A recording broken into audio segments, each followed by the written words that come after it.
sponsored by Model Makers Workshop. Need parts for your next model project? Model Makers Workshop has you covered with the best aftermarket accessories around. And by Gaahleri, your one-stop shopping for all your airbrush needs. Hello, this is Ken, and thank you for tuning in to the Model Building and Retirement channel. So in this episode, I'm going to do the reveal of my 1969 AMT Ford Galaxy. And this one was kind of a weird impulsive buy in the first place. I'm not sure why I picked it up, other than, it's the type of car that I grew up around. Nobody in the family or any particular friends had the 69 Galaxy. My family had 65, 66, and 67 versions of it. But nonetheless, I picked it up.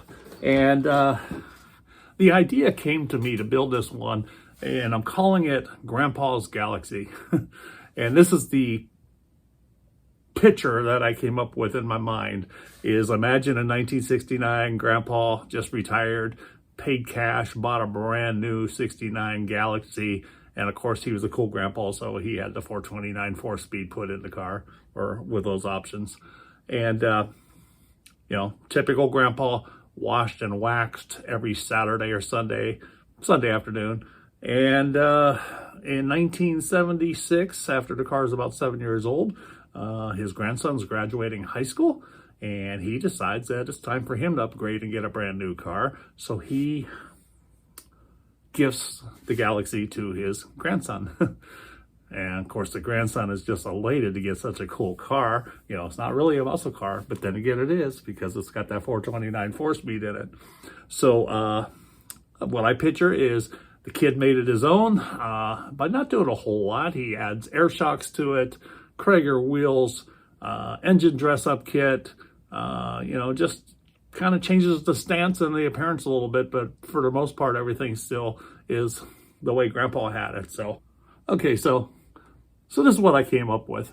So what I did here first is I used all Kaleido paints, and I painted that with the, first I sanded down all the body mold lines, sanded the body down, rescribed my door panel lines, all that kind of stuff.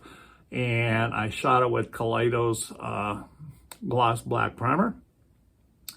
And then I sanded that lightly. And then what this is the candy brown, or the clear brown from Kaleido. So I put a base down first of their metal color. So this is the red copper. So it's got a red copper base, and I'll have a little clip of me spraying that base on there in the background here. Put 2 or 3 coats of the clear base on there, waited about 24 hours. And then after that period of time, I came back and I shot it with several coats of the clear brown, or a candy brown, if you will. And it's a pretty cool color, I didn't know what, I wanted to shoot that brown on something, because when I did a spray out on some spoons, I thought it looked pretty cool. But, I finally picked this one because it's sort of a conservative looking car. So I shot the candy colors on there, gave it another 24 hours, and then I did the vinyl top. Added some trim, and I used the masking tape method for this. And I do have a full video in my description here when I did that, in case you want to know exactly how that's done. But what I did is I used some plastic styrene strips, and I put a couple strips right across the roof to show that seam. And I also put some strips right across the front of the side of the body here to separate where the vinyl top and the paint would go. And also put an extra piece of trim along this back panel line here. Then I laid down the plastic, or the painter's tape, and masked off the whole car. And actually, I put the strips on there before I did my paint job. I apologize, that's what I did. First, I did my paint job and all my trim and stuff like that. Then after the car was all clear coated and everything was done on the car, I masked off the entire body, and I went to the vinyl roof project. And then painted that with the Kaleido black primer, which I thought would give it sort of a satiny look. But then I went over that with a floor polish, super shine, or floor shine, I think it's called. And that just glossed it up a little bit here. So nothing really fancy. I did play with the stance a little bit to jack it up like it had air shocks in the back.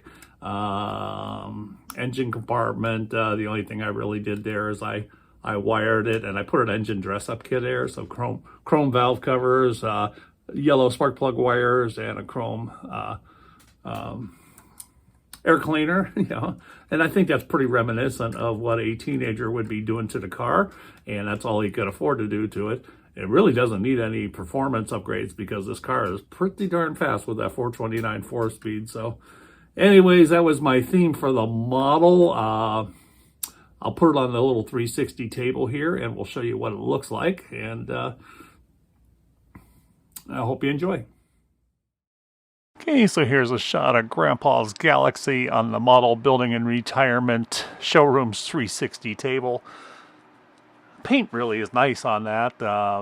Those clear colors from Kaleido are really awesome. I mean, I really wanted to try this brown out on something, and I think this was the perfect choice for that. Also wanted to try that vinyl top technique, and this was, once again, just a perfect choice for that. So all in all, just kind of a fun build, a diversion. I didn't go crazy on the details with the car. Not one of my best builds either, but I just thought I'd share it with you. It's going to be a shelf model, and I don't even think I'll take this one to shows or anything because I don't think it's all that fantastic. But anyways, I just wanted to show it off and before it goes on the shelf. Okay, so that completes my video of the 1969 AMT Ford Galaxy build. You know, just it was a nice distraction or diversion for me, just a simple kit because I'm working on other projects that are a little bit more intense and more in depth. So this was just a kind simple build, and I didn't do a lot of videotaping of this build or anything. Actually, I didn't even plan on doing a video at all, other than I did the video top build or the vinyl top build or video of it. So anyways, we'll see you next time, folks. Thanks for watching.